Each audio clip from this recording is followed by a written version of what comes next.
Greatest deal ever. There has been a militarisation of the Arctic region. How do you negotiate with that? I think the larger game is natural resources. Welcome to the Freedom Club. Hello and welcome to the YEPP Show, the Youth of the European People's Party's monthly podcast where we interview MEPs from across the EPP and wider European Parliament community.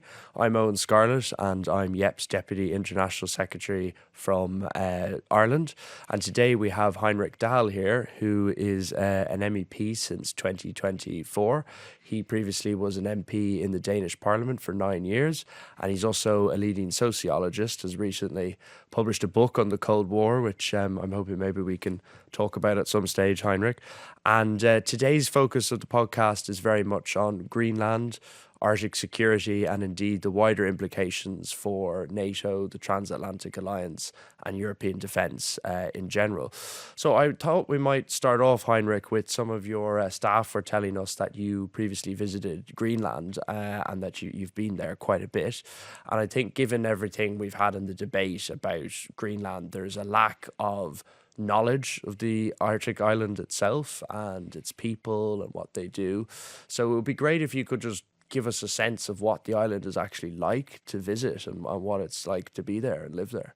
Good question. I think the first thing that strikes you when you go there is the vastness of the island and how few people actually live there. Once you get a little closer to the Greenland community, you realize that there are no two cities that are connected by a road.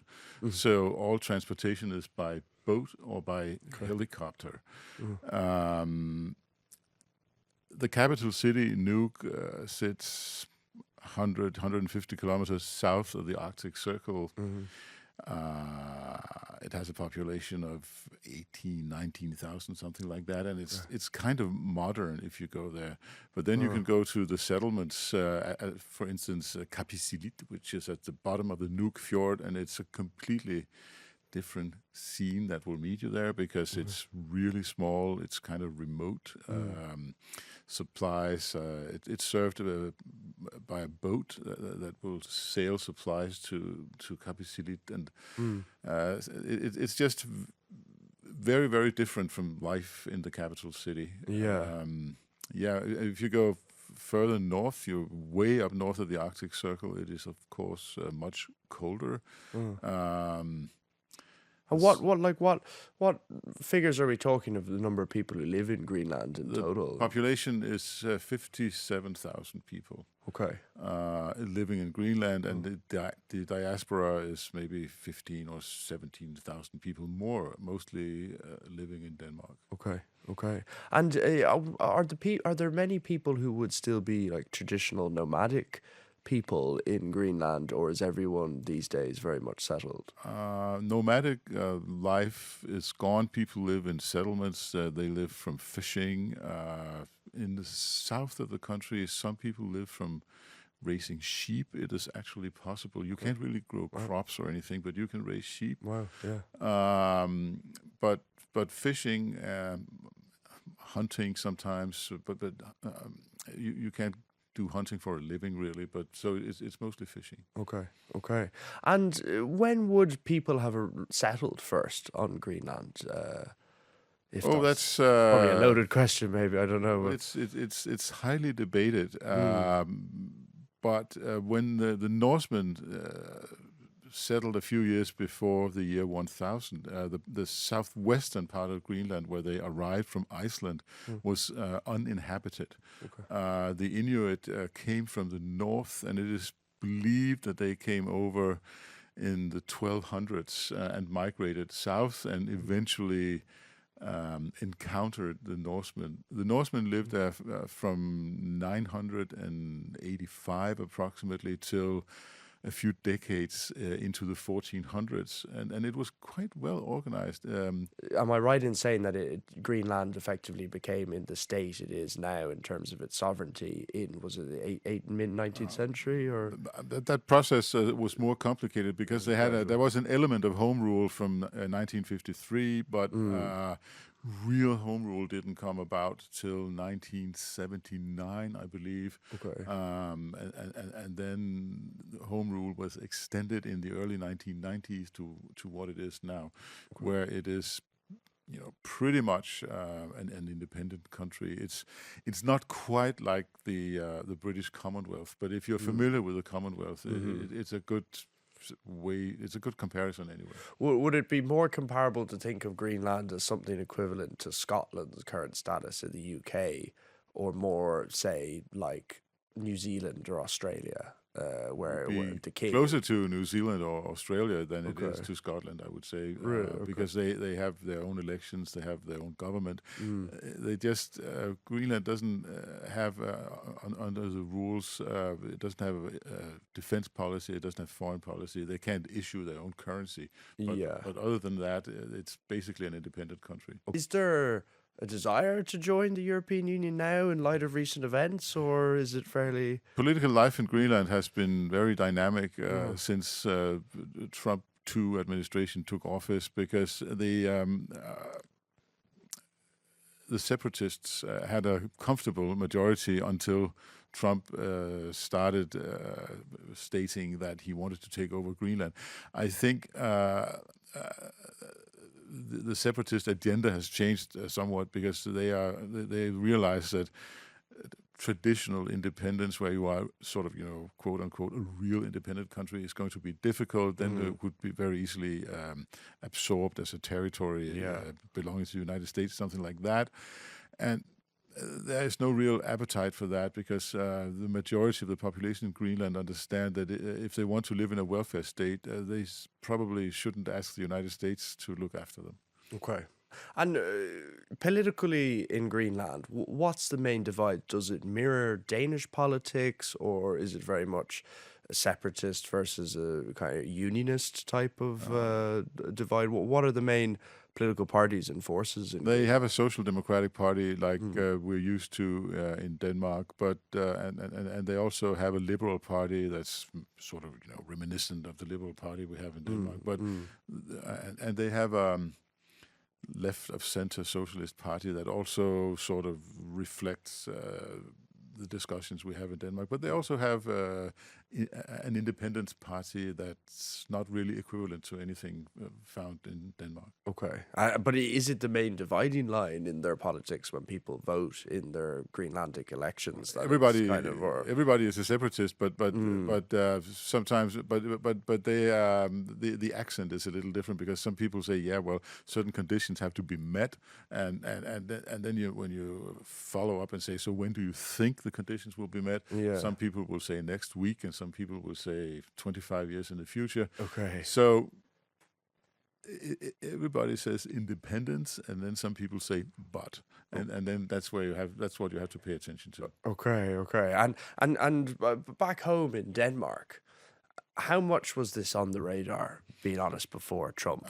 Did anyone think about Greenland? I don't think the average Danish person knows a lot about Greenland, because it's going there is kind of costly, and it's a 4-hour flight, and accommodation is not exactly cheap, So planning a trip and going there is a big ordeal. Is kind of complicated. Yeah. So it's not really on everybody's radar, but of course it is now.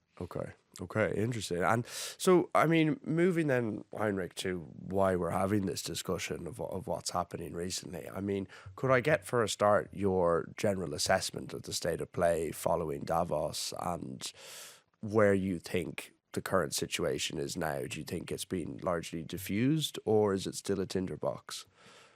Well, everything is sort of preliminary when you're dealing with Donald Trump, because he could change his mind tomorrow, he could change his mind in an hour, and then everybody sort of accepts that in his administration, and it doesn't appear that he's being held back by a lot of checks inside his own party or in his own administration.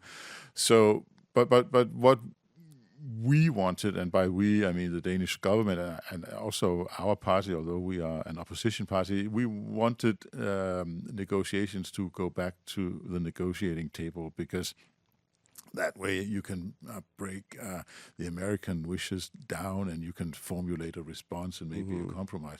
So we pretty much got where we wanted, in the sense that we got the conversation back to the negotiating table, and I think that's where it is now, and I think that's positive. And then in terms of the American military presence on Greenland, I mean, we've heard a lot of talk about how much it was being reduced since what it was at during the Cold War. Can you tell us what is the current American military presence in Greenland? Oh, it's very limited. I have been to the Pituffik space base a couple of years ago, and I don't know if our listeners are familiar with this, but the U.S. Air Force was split up about a decade ago. It was split up into the traditional U.S. Air Force and then into the Space Force, which is much smaller, and they specialize in satellites and handling satellite communication. And in that divorce, if you will, the Pituffik space base, it was used to be called the Thule Air Base, it went to the Space Force. Okay. So when you go there, I was there in April. This is the Space Force that Trump famously set up, where people were envisaging lasers and things, and it's actually much more. It's the technical delivery of satellites and things. Everyday life in the Space Force is more mundane, because it's about satellite communications, handling it, processing it, and so forth, so on and so forth. So anyway, it went to the Space Force, and when you go there, what you see is a couple of C-130s, which is a cargo aircraft.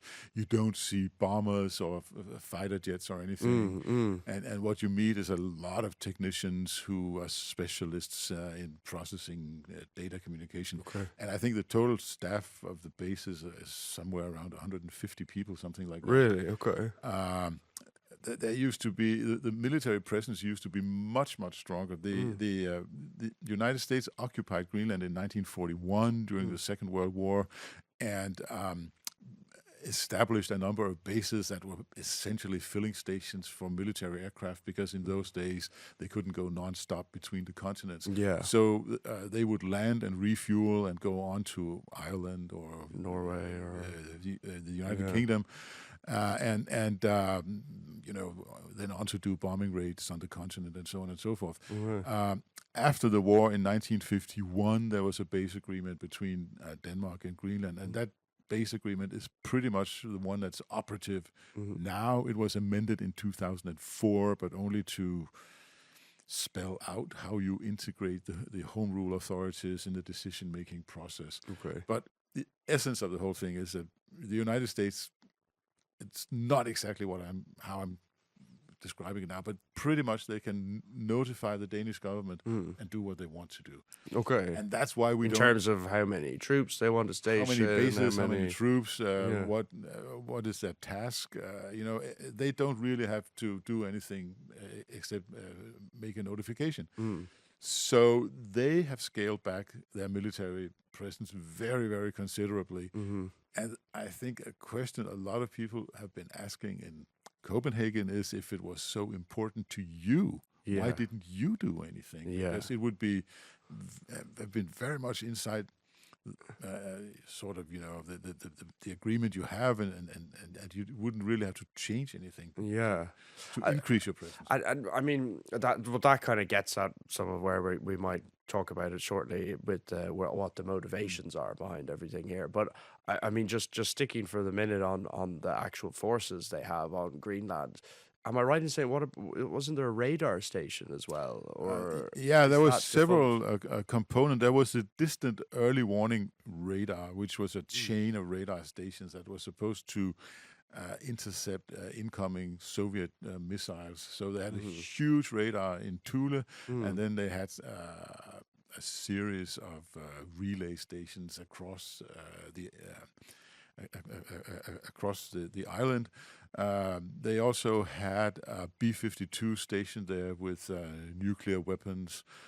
We didn't know if they were armed with nuclear weapons until one of the B-52s crashed in 1968. Yeah, that's... And 4 hydrogen bombs got destroyed on the ice, and you had to clean the whole thing up. Yes. And then, of course, the Americans had to admit that in the cargo bay of the B-52 were 4 hydrogen bombs. But they don't have that presence there anymore. Not at all. None of it. Not even the early warning radar.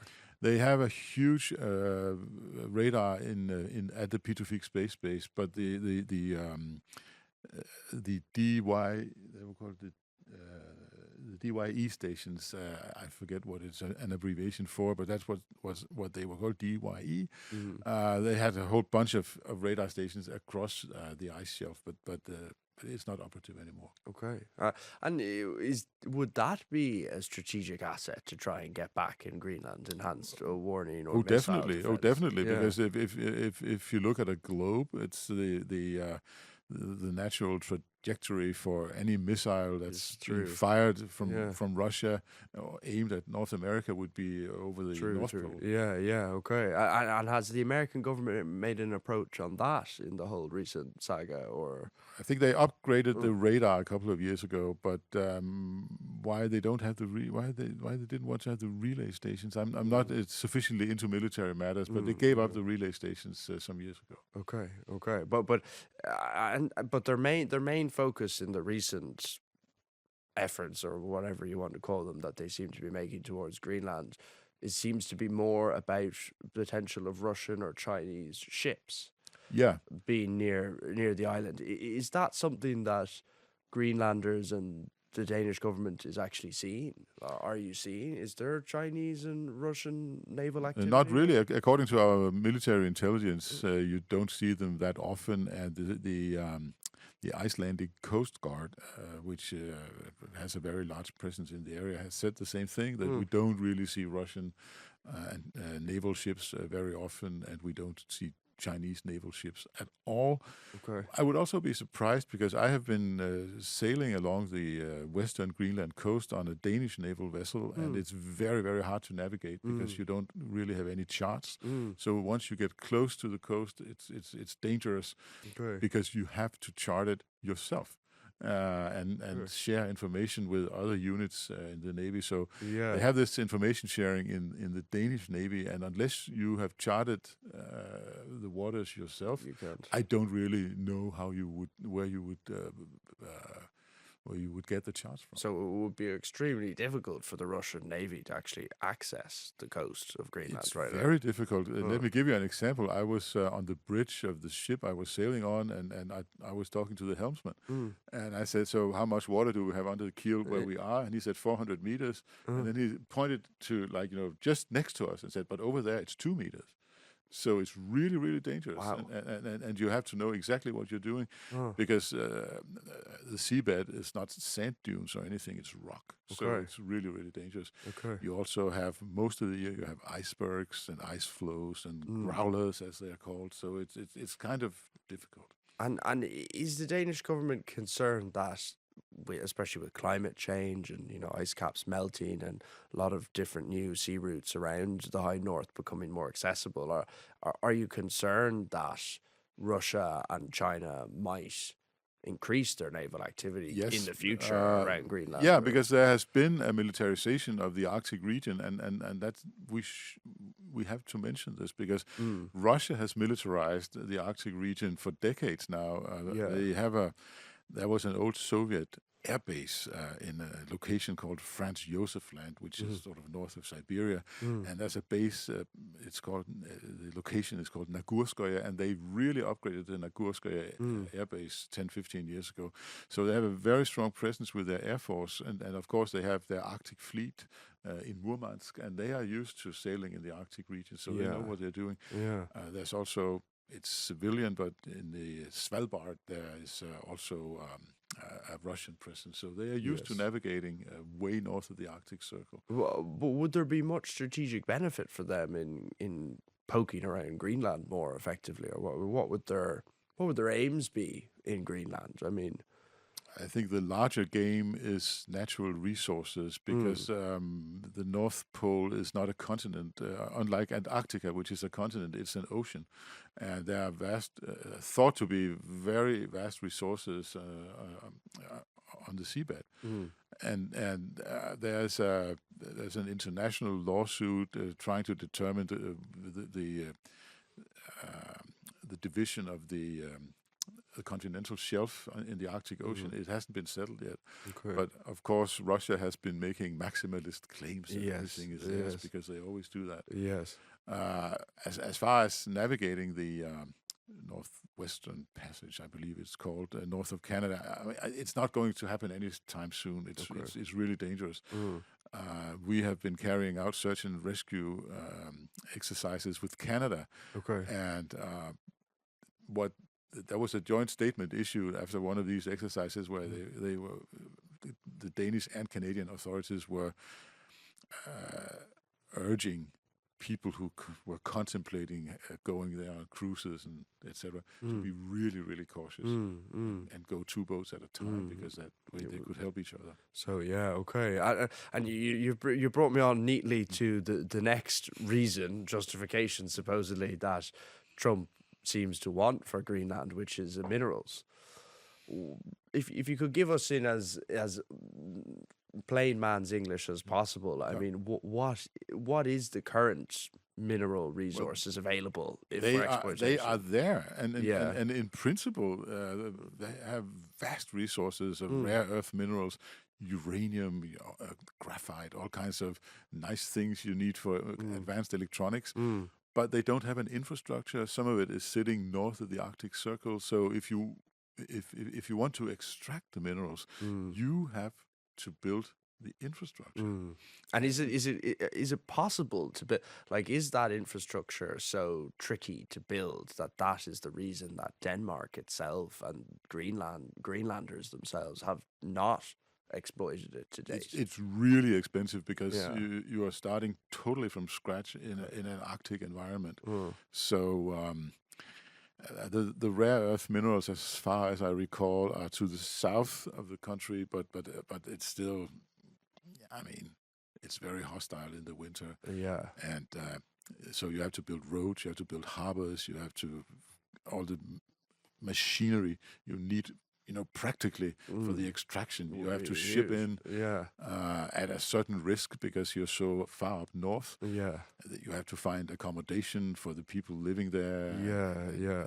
I don't know what you would like to pay them. Like this is a multi-decade project rather than And a shift, if you will, up there would be like on a drilling platform. It would be for weeks and weeks on end. Yeah. So it's just a really complicated operation. Of course, the rewards are very high, but the investment is also very high. So it's risky. But is it so tricky and so logistically taxing and expensive that it's actually not profitable?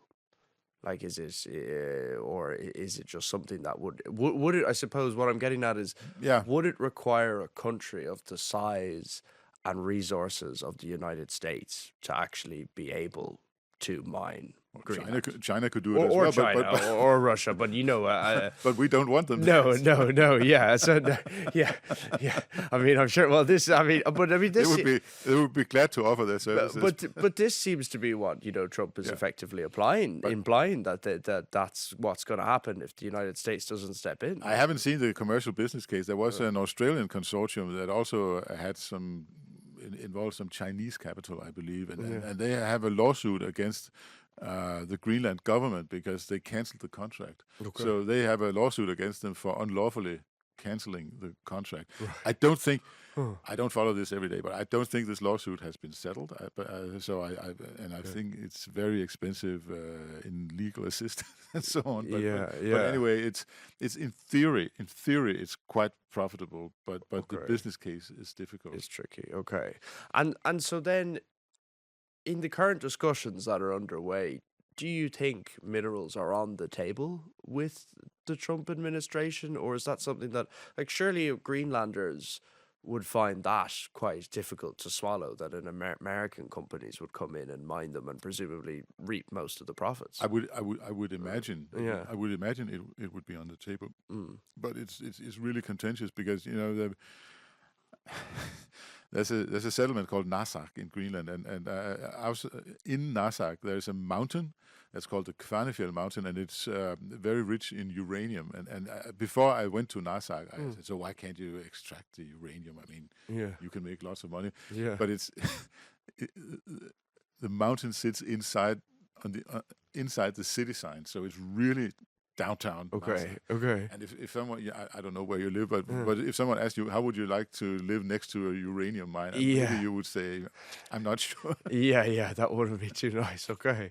And so, kind of progressing this conversation, Heinrich. I mean, I think and completely understand that you as an MEP have to be mindful of the political sensitivities and everything. I mean, we as YEPP, I think, can say a bit more openly and frankly that to us it looks like President Trump wants Greenland simply so he can put a big marker on the American map. How do you negotiate with that? Well, it's difficult Hey. because if he sort of wants to top the Louisiana Purchase, and people are talking Yeah, about I mean, this. be the greatest deal ever in the history of deals. I want to make a purchase that's Yeah. larger than the Louisiana Purchase, Yeah, and that's yeah. sort of there's an element of sportsmanship in this, some Yeah. convoluted way. Yeah, that's very hard to argue against, and it's very hard to argue against Trump because his ways are mysterious, and you don't you don't really know what he's up to. But I think you will maybe try to catch the attention of Marco Rubio or some of the career diplomats working in the State Department, Yeah. and hope that they have a more professional attitude to this. Yeah. And on like on the slightly more serious side, in a way, I mean, Denmark is a country that's extremely well integrated with the US militarily. You've a great track record of service in Afghanistan, in Helmand province. I mean, and are you concerned that the Americans will actually take action against Denmark's defense posture and, cut Denmark off from US military supplies or intelligence sharing or things that are more directly impacting on Denmark itself? It would be unwise to rule out the possibility that it could happen. You have to, I mean, you always, when you plan, you have to plan, hope for the best and plan for the worst, right? Yes, So yes. that's what we have to do. Yes. Okay. Yeah. I suppose. Yeah. It was interesting to see at Davos. I mean, do you think in Davos was it a moment where European leaders finally kind of got together and had a bit of backbone to support Denmark, or do you think it was just the bare minimum? I mean, I think the attitude of European leaders has been a very positive surprise to me. I think that they have shown great solidarity, and they have done so repeatedly. And I also think they have shown solidarities in ways that they don't necessarily have to. President Macron last summer went to Greenland, and he received the Danish and the Greenlandic Prime Minister at the Palais d'Élysée just last week. So it was a nice gesture. very nice gesture, and Germany, the United Kingdom, not an EU country, but they're also an old ally of ours. And, I think they have shown great solidarity, and we are very grateful for that. Okay. And if we broaden out, like the slightly wider topic, I guess, of what all this means for NATO. I mean, Denmark is obviously a crucial, NATO ally. It seems to be one of the countries that's stepping up the most in terms of its defense spending planning. How do you see the future of the alliance in light of all these events of the past few weeks? I mean, it feels like it is on a cliff edge from as an observer. I mean, that's what it feels like. But where do you see the alliance going from here after these kind of recent weeks? I agree with you that ultimately you have one NATO member threatening to invade another NATO member, and that's of course a very serious problem, because under normal circumstances you would, if someone threatened to invade you and they followed up and did it, you would invoke Article 5. Yeah. But if it's the country that's supposed to guarantee Article 5 that does it, it changes everything. So I think we have to, again, make all kinds of contingency plans, including plans that involve the European NATO countries and Canada. Because Canada is under pressure too, and it's very much of a like-minded country. It's of course geographically it's in North America, but the social model is sort of halfway in Europe. So they're very close to us. Yeah. We share a land border with two countries, Germany and Canada. Yeah. Well, I mean, a lot of people wouldn't realize that. Most people don't really look at the map. It's a very short land border. Yeah. It's located way up in the north, but we do, in fact, share a land border with Canada. Okay, that's interesting. Yeah, well, I suppose the Canadians seem to be showing a bit of a way forward potentially. So it's always a joke when we have Canadian delegations in the Danish Parliament because we call them our neighbors. Your neighbors, yeah. And can you even drive over the border? Is it possible to go across? Hans Island is totally uninhabited, and it sits, I don't know, 700-800 kilometers south of the North Pole, so it's almost impossible to go. Okay. Wow. Well, there's a task. Okay. Well, I think we might move on then to our next segment, Henrik, which is how we like to wrap things up on the YEPP Show, which is where we basically have a list of questions, some of which, all of which are YEPP policies, or maybe not yet policies, and I fire them at you, and you tell me whether you agree or not. Perfect. And we give you a score, and I'll press this buzzer here then, and basically that will decide whether you pass the YEPP test or not. Excellent. Okay, so I'll pull up our questions here.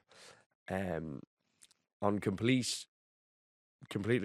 variety of topics, basically. First one is, do you support every member state spending 5% of GDP on defense? I support that they should go to 5%, yes. That's a pass. Do you support having a lower income tax rate for people aged 18 to 35? No, I think it should be uniformly low. So, policy, I'm afraid. So one down. Do you support qualified majority voting on foreign and security policy at the European Council? Yes. Do you support the ban on tobacco snus across Europe? A good one to ask you as a Nordic person. No. You don't support the ban? We don't support the ban. Fine. So you've passed the YEPP test. Welcome to the Freedom Club. Do you support suspending Hungary's voting rights at the European Council?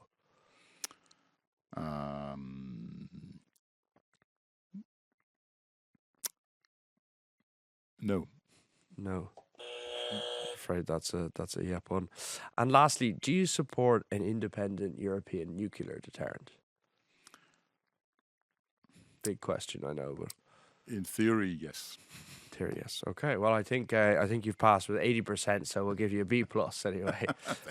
Thanks very much, and thank you for joining us all on the YEPP Show. This was Henrik Dahl, MEP, excellent guest, really interesting discussion, and we hope you'll join us next month. Thank you. Thank you. You've been listening to the YEPP Show. Thank you for joining us today, and make sure to follow us on our social media.